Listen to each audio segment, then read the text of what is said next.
Now, one of the differences between slavery in the United States and elsewhere in the Western Hemisphere, which is very important in many ways, is this. Very early on, the United States, I'm using that term even though it wasn't the United States back then, it develops a self-reproducing slave population. The slave population reproduces itself very early. In the Caribbean, it never did. The death rate is always higher than the birth rate, so without the continual influx of slaves, the system will collapse. That's why on that map I showed you, the vast majority of slaves are going to the Caribbean and Brazil, because those places the death rate is higher than the birth rate. US, it's not the same. It's different, very early. Why? Is this because we treated the slaves so well? No, that has absolutely nothing to do with it, of course. Birth rates have nothing to do with treatment. Which country in the world today has the highest birth rate? I don't know, Bangladesh maybe. Is that because everyone's living so high on the hog in Bangladesh? No. In fact, normally the poorer people are, the more children they have, because the children are a form of economic insurance, so to speak. But in this case, it's because most of what becomes the United States is outside the zone of tropical diseases. It's a more temperate climate. Now, sugar is pretty rough, and the death rate on sugar plantations was definitely higher just from labor, but it's the death rate from disease which is decimating both the slave and the white population in those other areas. But in what becomes the U.S., this is a temperate climate, and those tropical diseases, New Orleans has some epidemics, but basically the death rate for both whites and blacks is much lower once civilization gets going, so to speak, than elsewhere. So the result of that, of course, is that the culture of black and white come closer together. You don't have this constant influx of Africans as you do in the Caribbean. This is a wonderful painting called The Old Plantation from the late 1700s. In South Carolina, and it shows a group of slaves. One is playing a banjo, one is doing some sort of dance.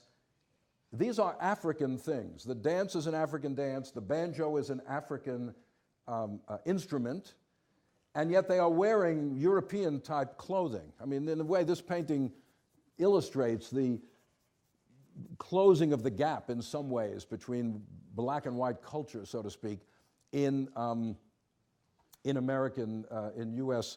slavery. The great era of the slave trade to what becomes the United States is about 1730 to 1770. That's when, you're talking about maybe 400,000 slaves were brought in to the American colonies. That's a heck of a lot of people, but remember, there were 10 million brought across the ocean, so the 400,000 is a very, very small percentage of the total slave trade. 1770. Now, there is some illegal, some importation later, some illegal, some legal, but basically, by 1860, the vast majority of the black population in this country are 2 generations at least removed from Africa. They are African Americans. That's what they are. They're people born in America whose ancestry is African. And their culture is a merger of African and American culture. We will see that down the road. But anyway, as I say, by this point, the slave laws, what they call the slave codes, are in place, and they don't really change very much all through the 19th century. At the base of the law of slavery is that the slave is property. That's number one. Completely under the will of the master, and more generally of the white community at large. Slaves cannot testify in court in a case involving a white person. They cannot go anywhere without a pass from a white person. Increasingly, they cannot be taught to read and write. Their marriages have no legal standing. They are not recognized in law. But they can get married, but there's no legal basis. The master can punish them in virtually any way he wants with only minimal oversight by the law. Any white person can apprehend any black person if they have a suspicion about them.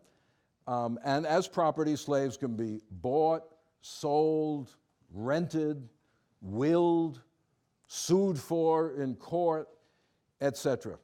Many of these regulations, but not being property, also apply to free blacks. There are not a lot of free blacks at this period, but by the 19th century, a free black community will be developing, as we'll see. But they're not, to be free and black does not mean you enjoy the same legal rights as white people. But with all that, it's important to remember that at the heart of the system is just violence, is physical brutality. This is an abolitionist image of the whipping of a black person being hung from a tree and another one over on the side being whipped, lying on the ground. And just the physical violence is at the core of the maintenance of the slave system. Now, as I said, all the original 13 colonies had slavery in one form or another, many more in the South than in the North, but in the North, there were slaves in New England, very few. New York was a center of slavery. New York City in 1750, about 1/7, 15% of the population of this city were slaves. Slaves worked on the docks, they worked for craftsmen, many of them worked in the homes of well-to-do people as servants of one kind or another. Many slaves worked on farms in the surrounding countryside, which included at that time, believe it or not, Brooklyn. Brooklyn was a farming county, Kings County, and probably a majority of the farms in Brooklyn at that time used at least one slave as labor. So slavery was around, but as I say, it wasn't the foundation of the economic order here. But overall, as I say, by the 18th century, slavery and the slave trade are key aspects of the Atlantic world, and the money flows back into England. It enriches the crown, the government. It enriches British merchants, particularly in Liverpool, Bristol, the ports on the western side of Great Britain. Much of that money will go into the early Industrial Revolution. The money that flows into the early factory system is coming out of the profits made from slave labor and the slave trade.